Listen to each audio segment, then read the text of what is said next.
want to thank you for the great support you showed us in terms of the last video on tattoos.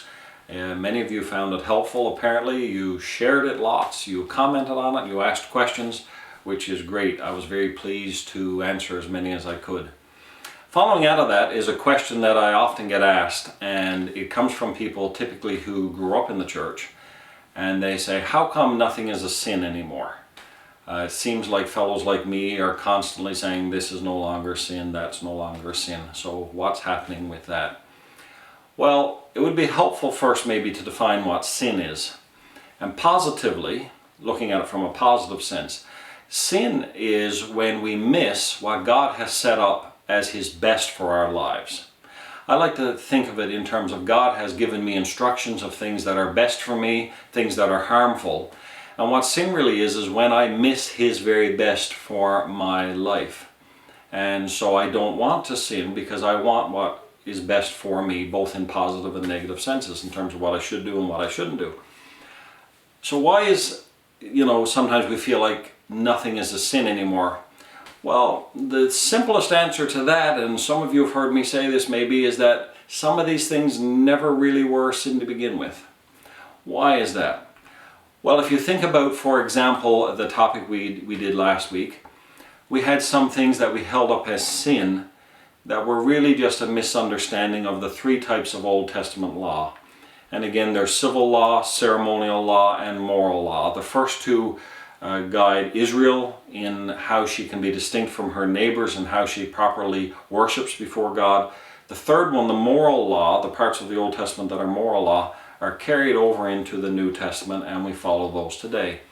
So we got tripped up in some things like women and men's clothing, which we said was a sin. Tattoos we said were a sin. But then we freely ate crab and lobster and pork, even though those types of things are also prohibited. So we were a little bit uncertain, and therefore we had set some things up as sin that really were not. The second thing we've done is we really built fences around the law. And what they would do is if the sin was here, they would build a great fence around it so you couldn't get close. And that motive is admirable. I'm not all about seeing how close we can walk to the line, but I am about using the Bible properly and understanding it properly. So for example, we did some of the same things, and maybe the best example of this is we often heard that playing cards were a sin.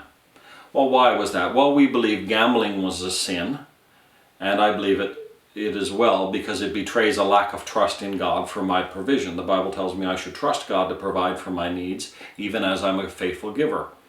So I don't believe in gambling. But then poker was used to gamble. And playing cards, the kind with the suite, the king, the queen, the jack, the poker, these were used to play poker, and so they were wrong because poker was wrong, because gambling was wrong, and then some of us even backed up further and wouldn't play flinch or skiboo because they had playing cards that looked like poker cards that was used to play poker and gambling, so you get the idea. So we built fences.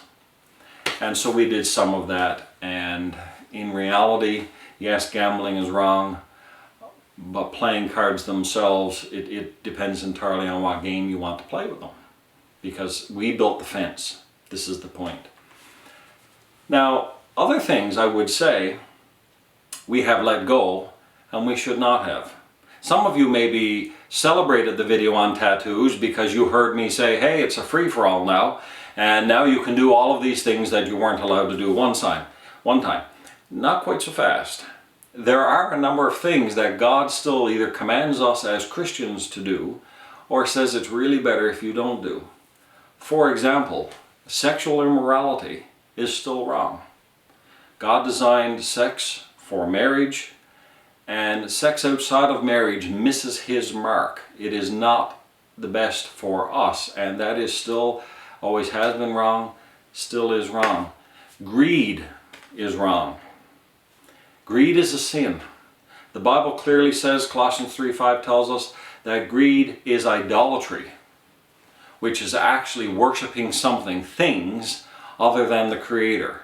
That's an example of something is wrong. Here's a great one. Envy is a sin. Being jealous over somebody else's things is a sin still. because it's not good for us. And nothing creates envy like social media. Even in the platform you're watching this on, it can make us be envious, cause us to envy. And I'll leave you with this one. Gossip has always been, is now, and will always be a sin. Tearing down people, causing other people to think worse of somebody else, is wrong. So, you know, it's not that there is no sin anymore. There are some things that, yes, the Bible still teaches. But let me leave you with this. They're not just in the negative in terms of the don't do. Think about the things that God tells us are best for us. Be kind to one another, tender-hearted. Forgive one another as God in Christ forgave you. Jesus.